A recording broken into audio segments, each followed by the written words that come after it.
Hello and welcome. I am Pat Smith Thurman, proud member of the St. Louis Visionary Awards Board of Directors.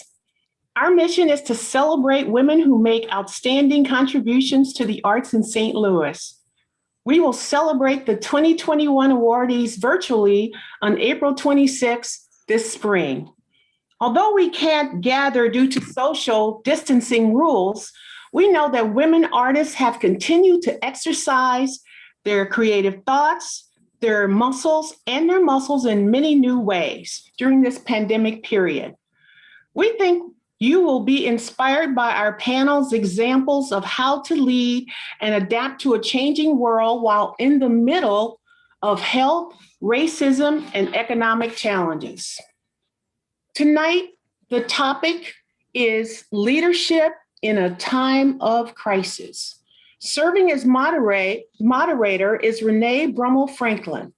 Renee is a longtime supporter of the arts, serving on many boards and committees, including the St. Louis Visionary Award Board from its inception in 2015.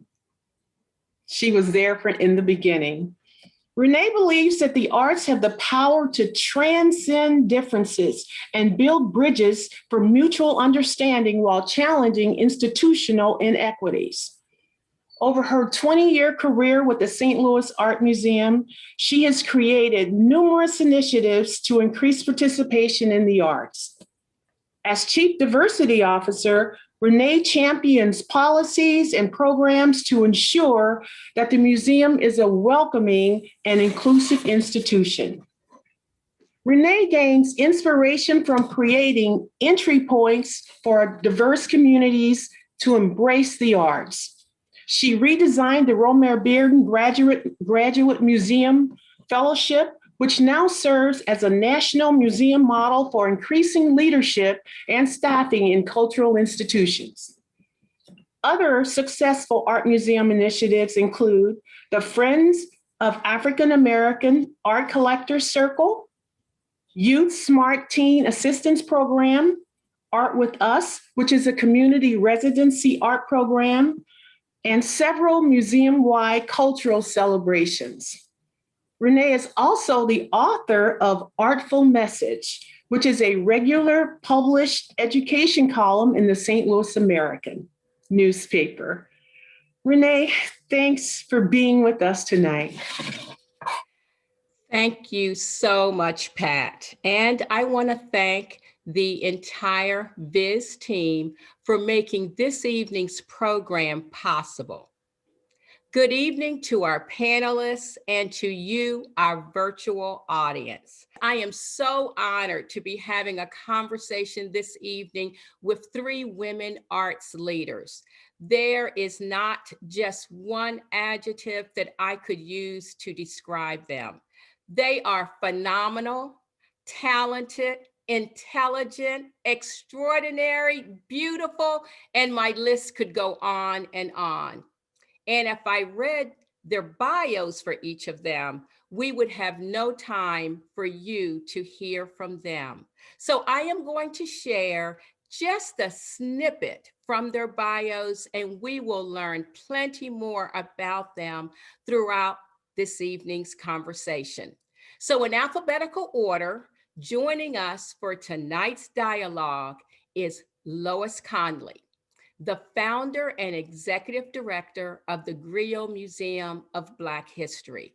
For over 25 years, Lois has directed the museum's daily operations, curatorial activities, and community partnerships. She wears many hats. Lois is profiled in the Extraordinary Black Missourians, which is true. She is extraordinary. And she was the recipient of the 2008 St. Louis Visionary Award for Outstanding Arts Educator. We also have Lisa Melantry.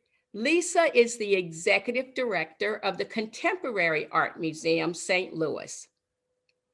She leads our region's premier non-collecting contemporary art institution.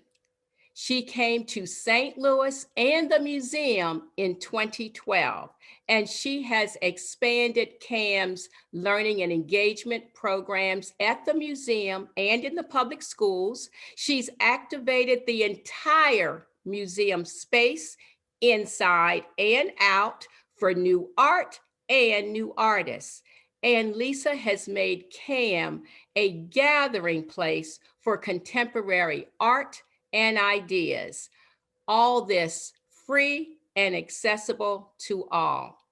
Lisa is the recipient of the 2020-2021 St. Louis Visionary Awards for Outstanding Arts Professional.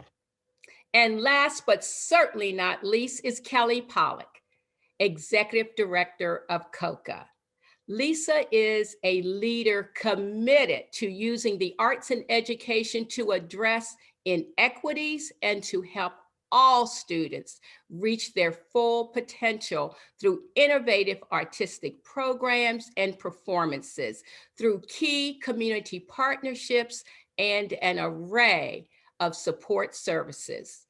Most recently, Kelly led COCA's successful Create Our Future campaign, securing $49 million to expand its facility and to grow the organization's endowment. Kelly was the recipient of the 2015 St. Louis Visionary Award for Outstanding Arts Professional. So welcome to each of you. Our panelists will share with you their long and short-term thinking and strategies which have shifted as they lead their organizations through this unprecedented time of multiple crises, political and social challenges overlaid with a pandemic. These three women are meeting the challenges. They're pivoting more than a few times, and they're learning as they forge ahead with tremendous grace and humility. So with that as an introduction to our three panelists, we're going to jump right into the questions and learn more about them and their institutions. So ladies, looking back over the last year, and even as we gather this evening, we're speaking via Zoom because of a pandemic. This is a virtual program out of necessity for the safety of everyone. So Lois, we're going to start with you. How has the pandemic affected your decision-making at the Griot Museum? It's been really interesting. It's made us be really, really, really cautious about new things and really, really concerned about existing things. We know we have to keep going, but you don't, everything around you that's external to you is really shaping what you do. And so I find ourselves always having to shift, always having to make a decision based on what's happening outside of the museum. And that's sort of unsettling, but you get past that and then you move on to the next challenge. And so we've had to make decisions that, one, we don't spend any money that we don't have to spend because we've been closed now for a year. It's hard to believe it's been a year. And so we are an organization that, really operates on earned income, and we haven't had any of that for a year. So it's been challenging. We've been fortunate to get some other support that's kept a couple of our staff in place. But the decision-making is always challenged because you don't know what decision you're going to have to make and how it's going to impact your organization. So it's not something I'm looking forward to another year of. Thank you, Lois. Thank you. Lisa, let's move to you. How has it impacted CAM? Well, certainly in every way, and I think what Lois said makes a lot of sense, that the one constant has been change. The one constant has been shifting. And I think, we all like to think of ourselves as nimble. We all like to think of ourselves as responsive. And man, oh man, I think this last year was the absolute test of whether or not you could say that that was true. I think one of the really interesting things, though, about decision making is that you have a lot of challenges. You have the financial challenges, you have the health challenges, you have operational challenges. But there wasn't ever a kind of roadmap for how to proceed.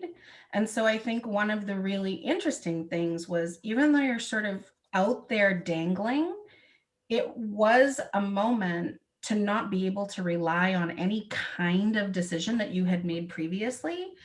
And somewhere in there, there is a chance for maybe thinking about something in a totally new way. There is a chance for some creativity. And it also makes you kind of let go of some of the rigidity that maybe you have operationally.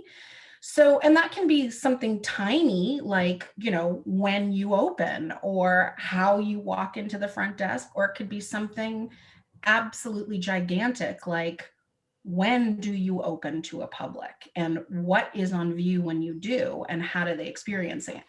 So everything shifted, everything changed, but as scary as it's been, it's also been a sort of moment for new thinking in decision making, and teaching yourself to be honest about your own like clenched way that you do things, and trying to sort of really know what it means to roll with it. Okay, thank you, Lisa. How about you, Kelly? How has this affected COCA? Well, I can appreciate everything Lois and Lisa shared. The challenging part about COCA's operation is that we tend to be 7 days a week with many different divisions operating. So when the pandemic hit, decisions needed to be timely in real time, but we had to be comfortable with imperfect decision making. I think that was part of the shifting pattern, is that there wasn't time to have answers. And I think Lisa pointed out there really wasn't a roadmap. There wasn't clear leadership at all levels of operations, from our national to state to local at times. And so it really was gathering the team. And I think the other interesting part is the different voices that needed around the table for decision making, new voices, different people in the organization, different roles emerged as strong leaders. We needed to have our digital specialist at the table to understand exactly everything. Now was virtual, so all of our communications pattern shifted. I think initially when it hit, we, I really centralized the communication in a time of crisis, that it comes, you're centralized and kind of one voice coming out of the organization. So everything was funneled through me coming out, but also thinking about all of the different audiences of our, from our, 200 plus faculty members to students, to our own staff. And then in our case, we had a construction project going on. So we were also trying to think about safety and the workers that were on site. And so just layers and layers, but for me, the different voices that we needed at the table, and getting comfortable with all of us coming quickly together and knowing that no matter what decision we came to, that it was imperfect at best. Great. Thank you so much to all three of you. I'm actually going to follow up on what you all sort of alluded to, and that is that as an organization, there were some things that you had to say goodbye to, and there were some opportunities for you to add some new things. So Kelly, I'm going to just go ahead and start with you. What would you say is something you had to say goodbye to that maybe 2 years ago you would have thought, oh my gosh, I can't do without that at COCA, and then something that you maybe created new? Well, I mean, in general, I would say that any benchmark or measure of success was really what we let go of instantly. Everything that normally would be the benchmark for success, for measuring our success, was just thrown out the window overnight. So it was really redefining, first and foremost, what did success look like? For us, and I think for every organization in the country, it was first and foremost, how are your people? Is is the Coca family okay? Is your staff, your community? How can we make sure that everyone's cared for in a new sort of way? For us, the instant flip that we had to learn and embrace was to move very physical art forms and learning in those art forms into a virtual space. So within a matter of 2 weeks, it was training hundreds of teaching artists and then converting 1,800 students into an online platform. So that learning was real time and quick and imperfect again at best. But I think in all of that, as a learning institution, I think that helped us quite a bit, to that adaptive capacity to continue to reinvent and to know that we would continue to iterate and figure it out along the way. But really I would say the other thing that we just instantly let go, in addition to kind of understanding what success was financial implications. You kind of quickly knew that we were in crisis, and that you didn't make initial decisions based on the financial impact. We didn't know what the next week or the next month was going to look like. And so we, at that point, just embracing the idea of taking care of your people and making the best decisions we could with the information that we had at the time. And so the priorities shifted quickly. And, for us, it was, instantly trying to figure out, what does virtual learning look like? And then how do we kind of adapt and continue to adapt with the social, emotional trauma, in addition to the health consequences that we were dealing with. So kind of keeping those dual learning in the technical space to move to shift pedagogy, as well as how do you just care for people during this time? Thank you, Kelly. How about you, Lisa? What did you have to let go of, or what did you maybe do differently? I mean, that was really, really beautifully said, Kelly. And I think a lot of what you described is exactly the experience that I had and we had at CAM. And, I'll start by just saying, I remember a meeting with other museum directors really early in March, and someone saying, boy, what a weird time to be in the bringing people together business, right? I mean, so I think first and foremost, what you let go of was the core of your model, the core way in which whatever it is that you do and whatever your institution is delivers on its mission, right? So that's a sea change. That's a pretty extraordinary thing. And you could not be any more right, Kelly, about this idea of measure of success. I think we are all so kind of trained to think about numbers, this totally quantitative data about whether or not our places are doing a good job. And I think that that's something that we still are struggling with more than a year later, which is, how do you shift to a qualitative kind of way of thinking about what you're doing and what you're producing? So I couldn't agree more with that. But I will say, kind of also piggybacking on what you said, one of the most amazing shifts was what it means to have this really holistic view of your organization. So this holistic view of a museum where neither audience nor staff nor donors nor artists are privileged in how you make sure people are doing okay. And that's pretty interesting because, there are always these kind of tiers and things come up, and those relationships shift, and who are you thinking of first? And it's this amazing thing that happens in a crisis like this, where it absolutely collapses. There's no hierarchy in experiential ways that you think about how are we going to get through, and how are we going to be well? And that, having lost all of those major ways of thinking about what it is that you do, that's a pretty extraordinary gain. It's a repositioning of your own thinking about what the organization is. And, obviously this has been challenging and difficult for so many, but there really are silver linings, I think, just in the way that we conceive of what it is that we do, our organizations do. Well, I will say, Lisa, qualitative impact. When you solve that one for the museum world, you give me a call and let me know, okay? Everything is quantitative and we need to look at some qualitative. So I'm waiting for that book on qualitative impact. Lois, I'm going to come to you. Can you tell me something that you've had to let go of or something that you're doing differently?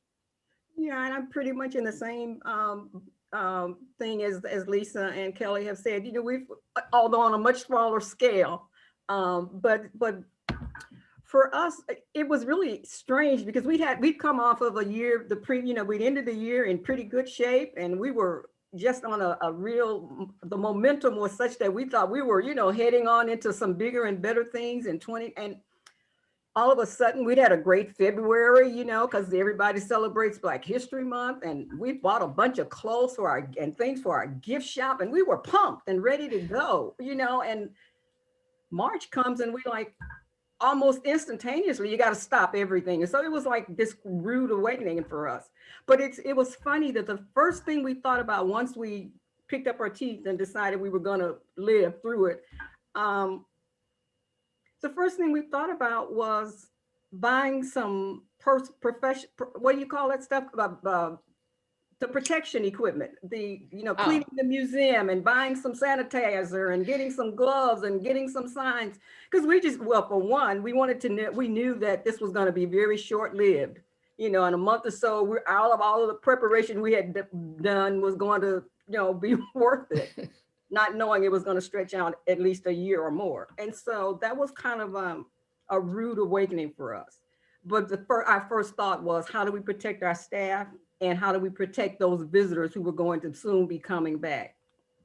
Once we realized that was not going to happen, we thought we really got to deal with how do we continue to have a public face, a presence, a visibility in the community, because we knew that we were going to have to close down. And once you lose that visibility, you're kind of in trouble. So we started to think about, we knew we had a program coming up, and this is what we gained. I guess I'd call it a virgin entry into a world of virtual programming. We had never, ever done anything virtual. And so we did our first program. Actually, it ended up being our Juneteenth celebration. It worked. But what that did for us as an organization, at least for me personally, is it kind of wiped away the fear of going virtual. I'd always sort of resisted it and stayed away from it. I'm still not so sure I like it totally, but I'm not afraid of it anymore. I'm not apprehensive about it. And I kind of realized the value that it has for reaching our audiences when we couldn't reach them any other way. So in addition to all the things that Lisa and Kelly have said, I think for us personally, just the recognition that there's some other ways to do what we do without necessarily thinking that if you don't do it the way you've always done it, it can't get done. That's been the gain for us. Good. Well, thank you, ladies. The pandemic is looming large over all of us. And with the pandemic, though, this past year has had some social and political challenges as well. And it's caused, I think, many of us to be disheartened by the behavior of some of our fellow citizens. And perhaps some of us have even shared some tears over the social and political dramas that we found ourselves in. And so I would like to ask, and we'll start with you this time, Lisa, how are you meeting the moment of the political and social upheaval, separate from the pandemic, which I know it's very hard to separate the two, but we've got the vaccine coming now, so we may be seeing the end of the tunnel for the pandemic, but some of the social and political may be with us longer. How is your organization meeting this moment? So I think that the answer is, there's internal and there are external ways in which to think about this. And in the external ways, I think that what has been very important to us for a long time at CAM is the ability to show artists, and have conversations that absolutely engage with all of what is going on socially, politically, in very straightforward ways, in very current ways, and in responsive ways. And I think certainly contemporary artists have in many ways been who kind of shows us not our present and our future. And so we feel very, very, very privileged to be able to work with so many of the artists who are living and working today, whose work, boldly deals with, talks about, and engages. And that can sometimes be solace, that can sometimes be painful, but that it's very important to give that vision and the discussions around it, the forum around it, a space to exist. And so we also feel really lucky that we have been able to actually be open, even though it has been obviously, with many limitations and the limiting protocols around COVID. And so, there is the physical space in which to engage with works of art. And then the programmatic elements and even those works of art that are on view at the museum are available through all different kinds of, digital platforms as well.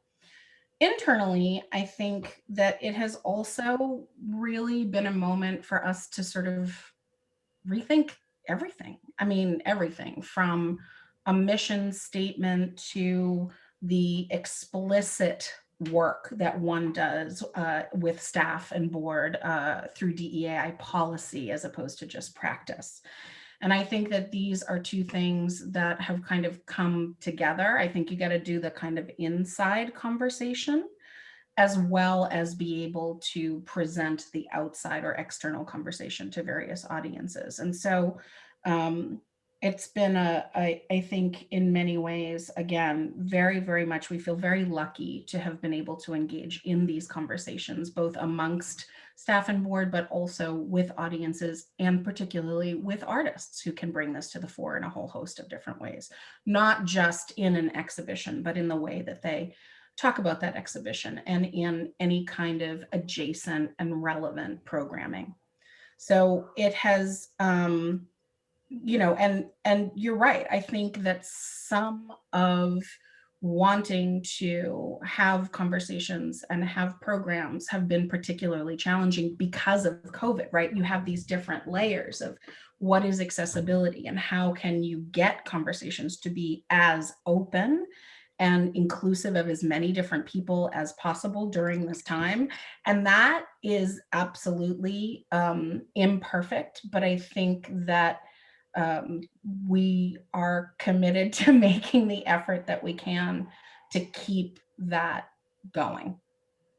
Thank you, Lisa. Kelly, I'm going to come to you because Lisa is sort of not entirely, but more of an adult audience. And you've got young minds that you're molding in this time of political and social upheaval. So I'm wondering, how has this affected COCA or impacted COCA and the many minds that you're trying to mold?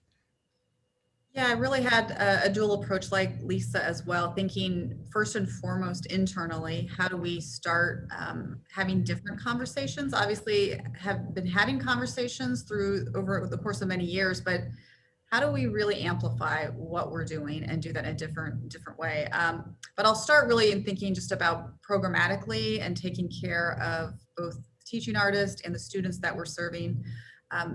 For us, we knew that opening our doors and getting kids in the building to find their people and have some sense of connection and some sense of normal was really important. So, we all said we didn't have a roadmap. For us, the roadmap was kind of balancing the health risk alongside the social emotional impact that multiple traumas were having on young people and teenagers in particular, which we know that's a tumultuous time to start with.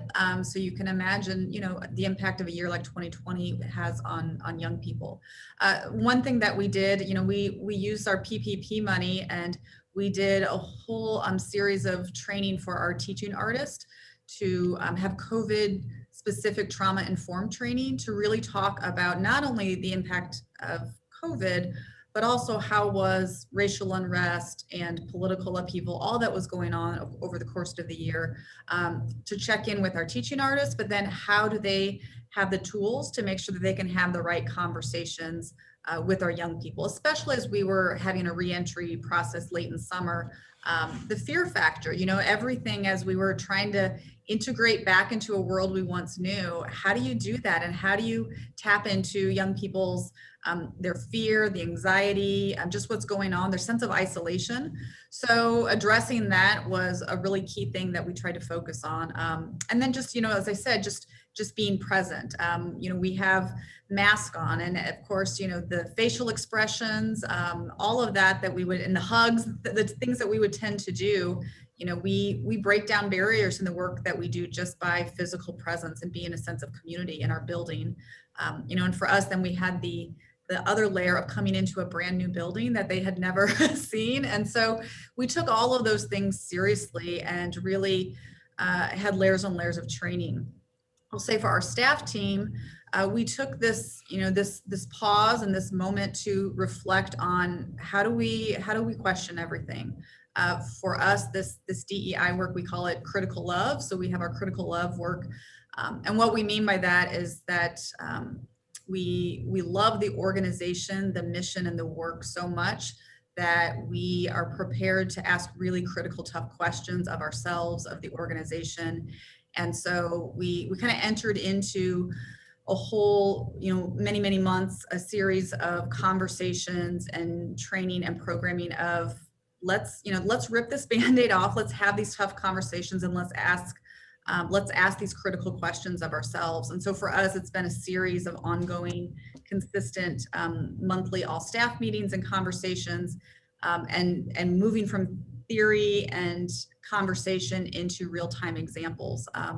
It's been really important work, and I will say it is a silver lining, I think, of this time. Again, because we're a 7-day-a-week type of organization, things don't slow down here very often. And so just even having a remote sense of a pause, or just things looking and feeling differently, was important. It gave us that freedom to just slow down, ask different questions, question why are we doing the things the way that we're doing them, and then really to address inequities. And we have a whole series of support services that we always offer our young people and families. But each and every one of those, we had to re-examine, were we doing enough? What could we do differently? And what does that look like on the back end of this? Obviously, COVID presents a certain set of challenges that we couldn't address some of the things, transportation being a key one that just wasn't safe for us to operate over the course of 2020. But I think this time has given us a real opportunity to engage in more meaningful work, and I guess to really exercise that muscle in a way that now it's a different, consistent through line of our work on a weekly basis. So that to me is a silver lining. Thank you, Kelly. So we've talked sort of about our adult audience and our youth audience. And Lois, you have both. But tell me, what do you think, or how has it impacted the Griots audience, the social and political unrest? I have to respond with a backdrop and a framework around the history of African Americans and how we've been treated in this country in general. Correct. And so, it's been sort of with mixed emotions, because on the one hand, I've had to recognize, and it's never gone away, but it brings back to the surface the fact that this country still has such hatred for African Americans in this country today, and the extent to which people will go to just maintain the status quo. So, the raid on the Capitol, that's just not the first time we've had an example of how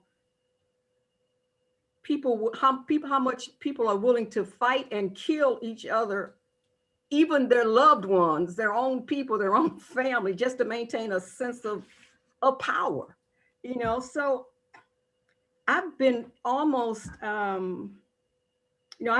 think about the Civil War and how willing they were to kill each other and die for that craziness. But I've also been a little bit concerned and a little bit nervous, in fact, that some of these white supremacists might even I've not wanted to be visible. You know, I've not wanted the griot to be out there because our name is Griot Museum of Black History. I didn't want to invite some unwanted attention to us, but we needed it. So it was this kind of, how do you balance it? I didn't want somebody coming and burning up our building or, you know, vandalizing or whatever. So it's kind of frightening that we have to deal within the context of that piece and still try to function as a cultural institution and serve our people. But you know, we do have a mixed audience, and so it's not just youth and children and adults, it's Black and white and Hispanic and everything else. And so for us, we have a renewed sense or reaffirmed sense of our need to continue to do what we do. And at some point, we just have to step out there and take the risk that there's still some crazy folks out there who might want to do something that you don't want done. And that's not going to go away. So we're trying to make sure that we continue to have our conviction about the importance of what it is we do in this community, and hopefully it spreads beyond. But that there's that shadow always over you that makes you wonder. Look out look carefully when you walk out the door in the evenings, and pray that when you come back the next day, everything is intact. And that's not a good way to have to operate any kind of business. But that's what we are really facing with. And I think I'm just convicted more so than ever that because of all of the social and political unrest, that there is a real place for the griot in this city in particular. And I am hoping that our larger community will agree and will begin to support us in the way that we ought to be supported in order to tell those important stories, in order to make those important connections that we do make. And so that it hopefully begins to lead to some kind of social change. Thank you. Well said, Lois. I am going to kind of stay with you for one follow-up question. I work for a mainstream museum, as you know, Lois, and Lisa and Kelly, we've all talked about right now in America, there's a lot of DEI going on, but you are a different institution. And so did you set out to fulfill any equity and inclusion initiatives, and how were these initiatives impacted by this past year, given your particular institution? When it comes to DEI, how does that impact the Griot Museum? How does that broader conversation, when you hear DEI, what does it say to the Griot Museum? Well, you know, I want everybody to be exposed to and to take advantage of the things that we do at the Griot. So whether we do it intentionally or otherwise, our goal is always to reach everybody. But it's been interesting in this last year how it has worked for us. It's really been, we've really not done anything special in this last year in that regard, but it's all sort of evolved almost organically, probably because of the the last year, the social unrest, the COVID and the raid on the Capitol. It's just sort of evolved almost organically, with people reaching out to us. And I don't know, and I can't specifically say that they are not necessarily African American, but if last names and addresses and locations are any indication of diversity, I would say most of them have not been African Americans. And so without really, actively pursuing DE&I activities, this past year, we've had donations from people we don't know or wouldn't have even expected to have gotten from individual and foundations, not millions of dollars, but income that we didn't expect. And for me, one of the really encouraging things has been individuals and colleagues who have either called or sent an email or said some kind of words of encouragement saying, are you okay? Can we help? And even some people who've upped their donation to the Griot, or who have said, if you need to pay your rent at home, let me know. Call me up. Don't, if you need a meal, don't be hungry. And I think those are some genuine offers. And then just the reassurance of, from folks of all kinds, Black, white, young, and old, who I get. We have a young man who started sending us $10, and he's incarcerated in a jail out in outstate Missouri. $10 and we're getting it every month from him. And so, it's happening without us really. We probably need to do it better, but we haven't. But on the other hand, what the griot does and what the griot stands for does not really necessitate us being actively involved in trying to recruit a diverse community. Thank you so much, Lois. I'm going to come to you now, Lisa.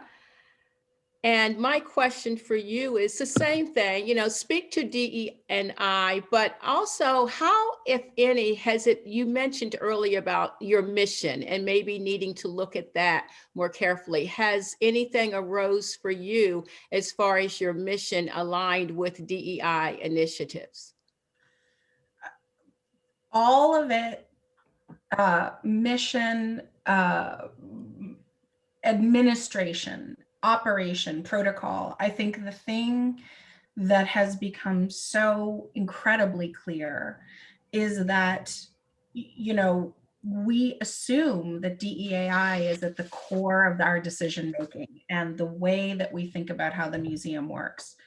But we probably have just always not been explicit enough, and that's why I say something like the mission. Like, how do you actually, when something gets baked into the writing of something, the documentation of something, it's different. It's a different kind of commitment than implicitly including it. And so I would say, this is sort of a broad brush, but that has really been the most impactful piece of thinking about DEAI, particularly over the last year, is how to bring it from an implicit to an explicit part of everything we do.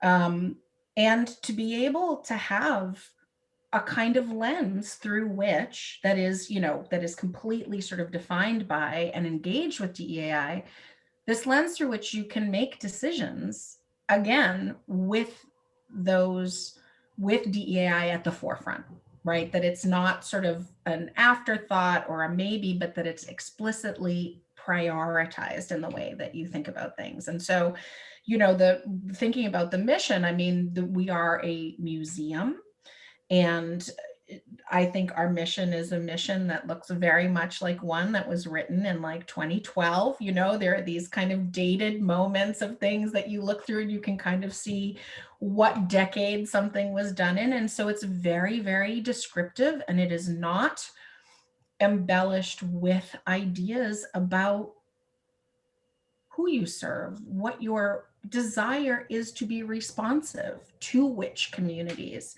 And, I think that's the next step. That's what happens next. Again, bringing explicit what has been otherwise implicit. Does that answer your question? It does. Thank you so much. And Kelly, I'm going to come to you now. And the same thing, when I think of COCA, definitely diversity among your students and your teaching artists. So I'm going to ask you, has there been a silver lining? You sort of alluded to it, but a silver lining, particularly where it comes to DEI from the COCA perspective of you're doing a lot right, but did you learn something, and did something come out of this, all three of the crises, the pandemic, the political, and the social? Absolutely. The learning is ongoing, and I think that's always how we thought about our work in the DEI space. It's a journey, not a destination. And so we're always just getting started. There's more to learn. One of the things that we did was to have an assessment between our staff, our board, and our teaching artist, and to really understand and assess how white supremacy attributes are negatively impacting our culture and work or not. And it was really interesting to do that work because, something that Lisa said, like, oh yes, it's always been, implicit in our work. We do what we do. There's an understanding that we're here to serve all people, but let's really talk about exactly how that's showing up in our day-to-day work. And what was interesting is that it was as if the faculty and the board almost were in a different organization than the staff. I mean, the staff being at the work each and every day and seeing how challenging the work is and how much more we have to do in this space. Definitely tougher on ourselves than probably the board and the teaching artists, but we're kind of at the epicenter of working each and every day. So that was really telling and led to some really interesting conversations. But I'll give you one really tangible outcome. It's played out in our hiring practice and onboarding, to even, you know, our signs and things that we're putting up the building and land acknowledgement, and how do we make that a learning journey and not just a statement or a sign.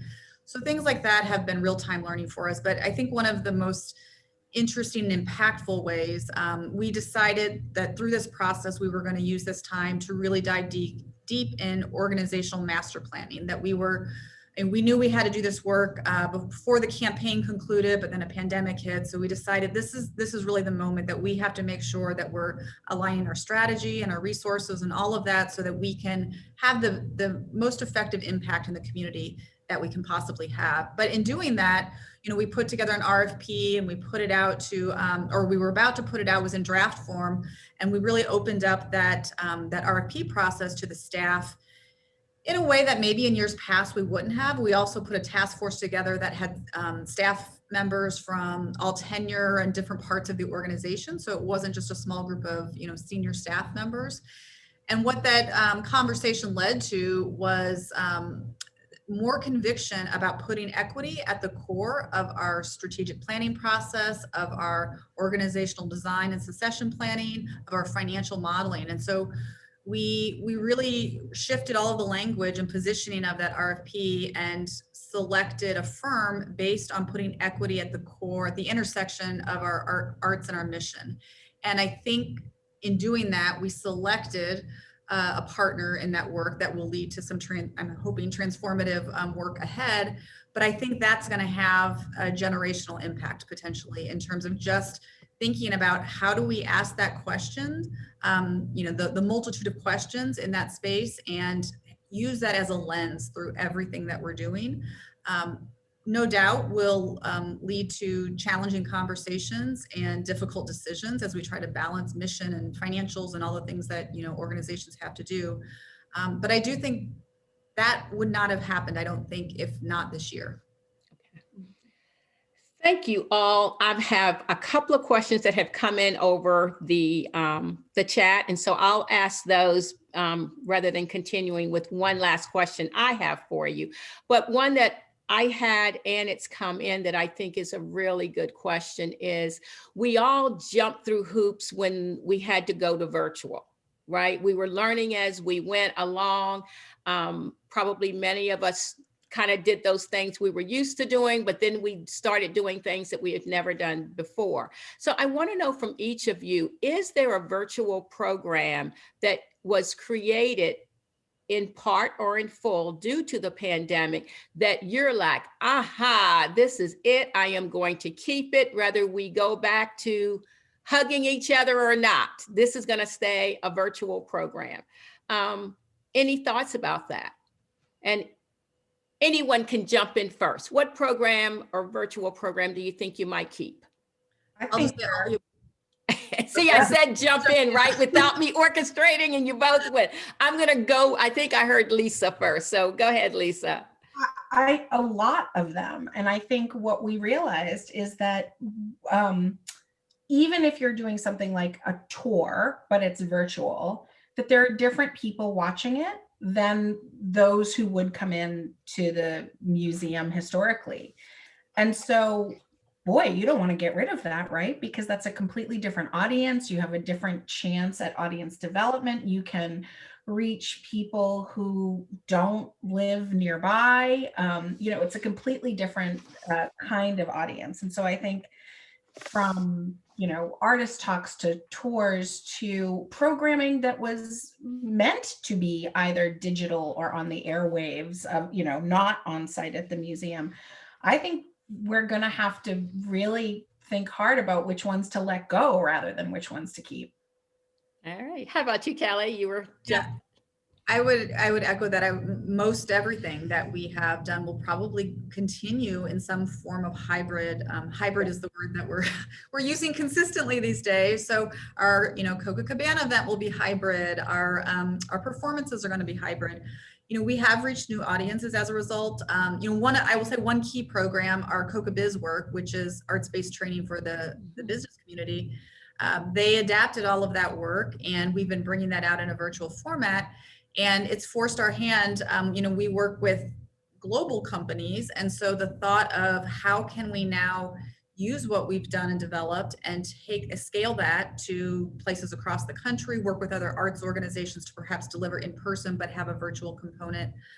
It's really been transformative in that way. So I would imagine that's a huge opportunity and one that we'll build on as the months go by, regardless of how this pandemic plays out.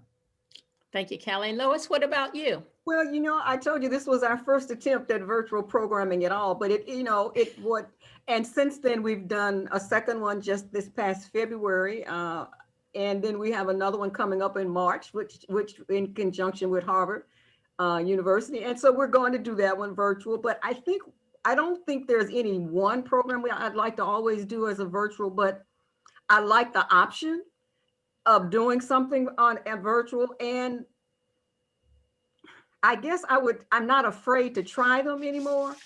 But I don't want to I'm so zoomed out and virtual. I don't even want to think about the fact that we would always be doing something virtual. But I do like the option. And I think that as we're programming and planning activities, we're planning them through a lens that they're going to be on site, but there's some virtual component or something about it that can be made of virtual programming. And that's kind of how we're progressing with these things.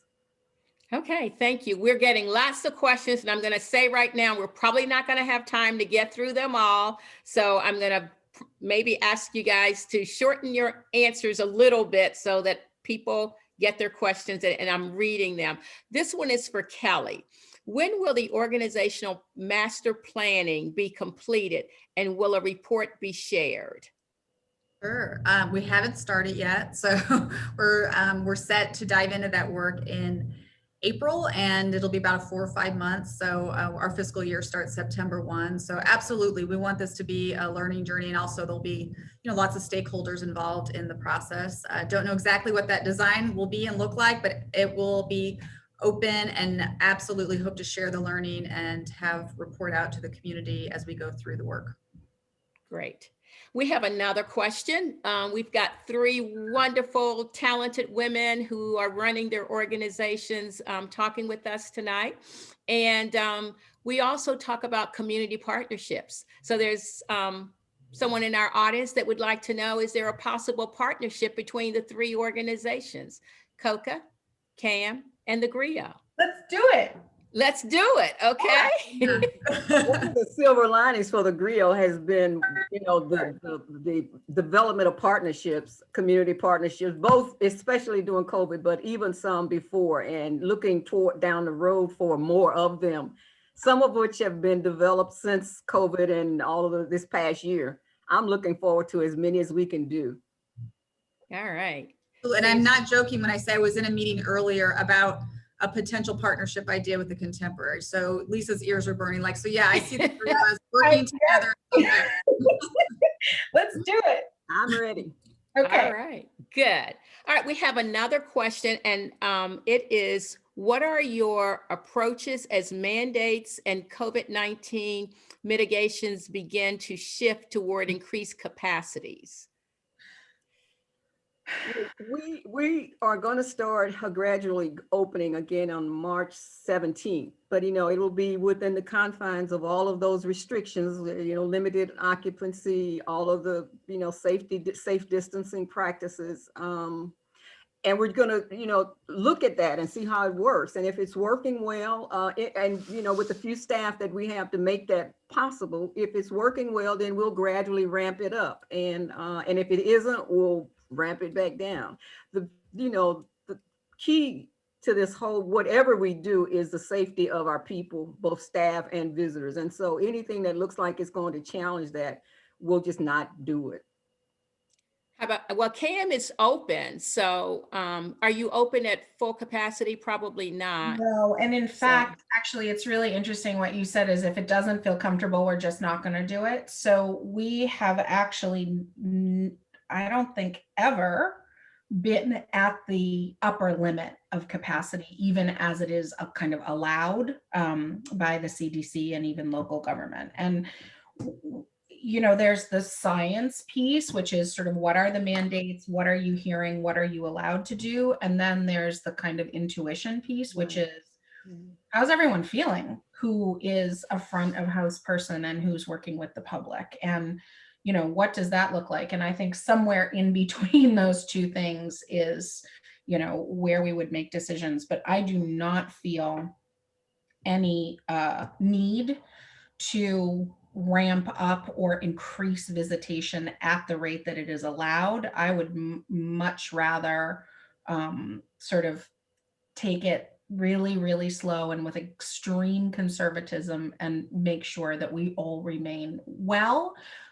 And also we remain, you know, with the smallest amount of anxiety possible, because that is not, all joking aside, that is a real issue. You know, if your staff is feeling under duress because they're up against those limits, that's terrible for everyone.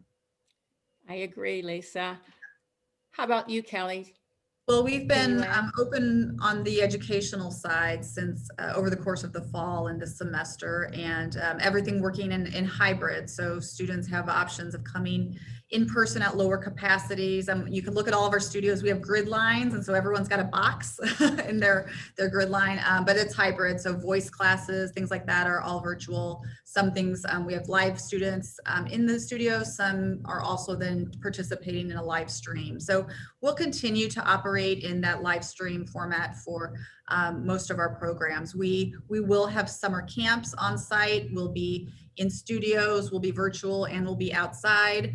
And we just got approved from the county to start to bring a limited capacity into the theater space. We have a beautiful new theater space that we only filmed in. And so we'll start dipping our toe into letting a very reduced capacity group of people come in for some of the performances as we look to the months ahead. So like everyone, it's, you know, step by step and making sure those safety protocols and comfort levels are there before we move forward.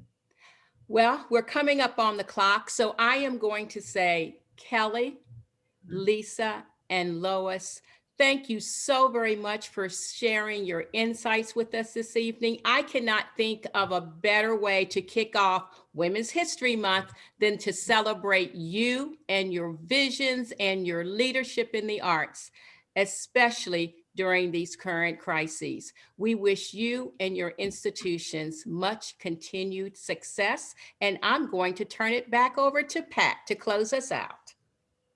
Thank you. Thank you, Renee. Thank you. Thank you. A special thanks to our speakers, Kelly, Lisa, and Lois, again, for their professional and personal journey during this unprecedented time, and to Renee for moderating the discussion so effectively. We applaud you for your incredible work you do all year long to educate and enrich this community. Thanks too to our virtual audience who joined us this evening. We appreciate your interest in the arts and the artists, and we hope to see you at our virtual Visionary Award celebration on April 26th. Stay tuned to our website for updates. And in the meantime, we wish you good health, and we hope that the arts will provide inspiration and comfort in your life. Good night, everyone.